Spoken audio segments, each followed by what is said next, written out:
2 at Northway Apartments in Russ Township, Pennsylvania. This is an old Pittsburgh elevator with GAL black buttons. Probably from around the 60s. Up to 3. Here you go. Inner doors obviously replaced.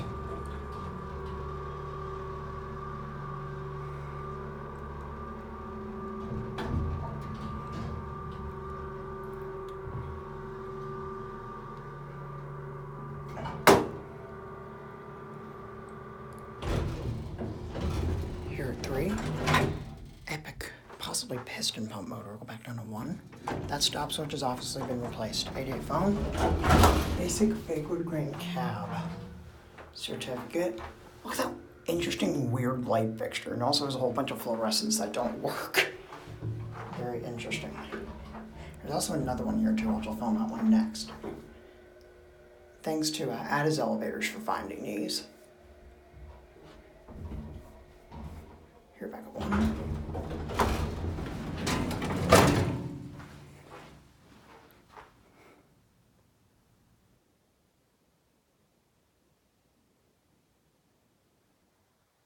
It's gonna be a